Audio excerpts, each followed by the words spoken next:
I think I began to learn human immunology, learned how to at least appreciate the complexity of clinical trials, began to appreciate the importance of understanding, again, beyond just the clinical signal that you might get, how important it is to really understand and what's going on. And the gratifying part of it, of course, was just seeing the people that were treated.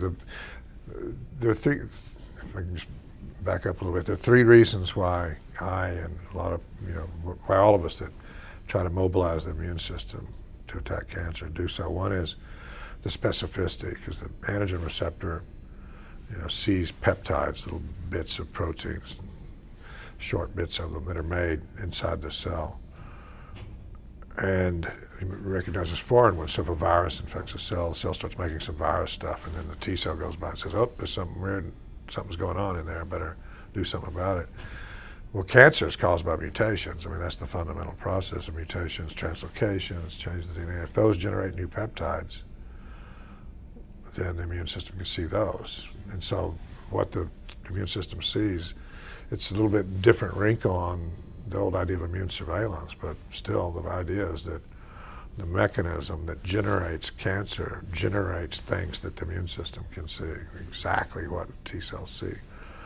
So that's one thing. The second thing is that you have memory. And so once you've got T cells that see a tumor cell, that can recognize those antigens on tumor cells, they're there pretty much for the rest of your life. And so if the tumor comes back, just attacks it again, unless it's lost those antigens. But then it can adapt. That's the third property, is the immune system can adapt if a tumor changes so that it begins to escape, and you can do some manipulations, you can get the immune system to attack it again. And so, anyway, anti-CTLA-4 worked. There was in 2010, there was a big trial that was reported, a placebo-controlled, randomized trial in metastatic melanoma.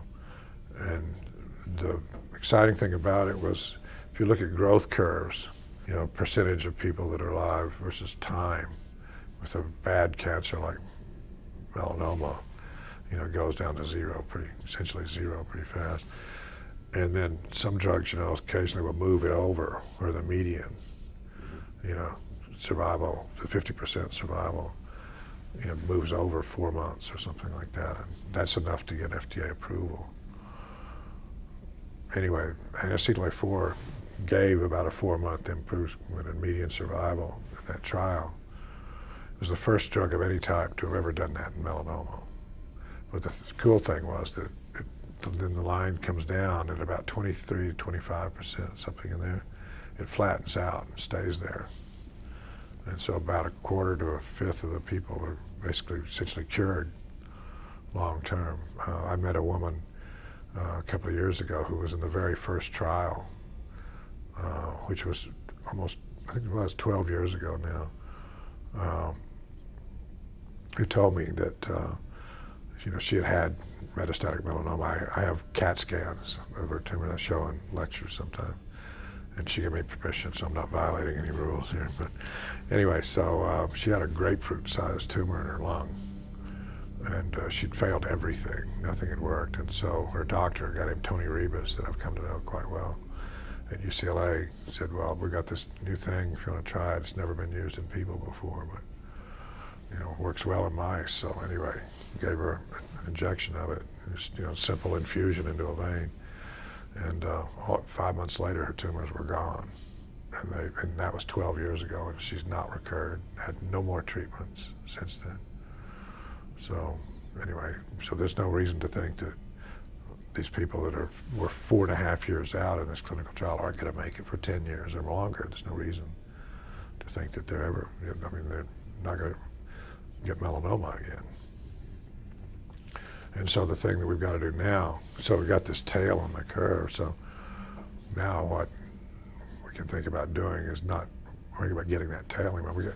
The normal kind of drugs you are given to kill cancer cells, unless they kill every tumor cell, it's going to come back. And typically what happens is when it comes back, they're resistant to that drug.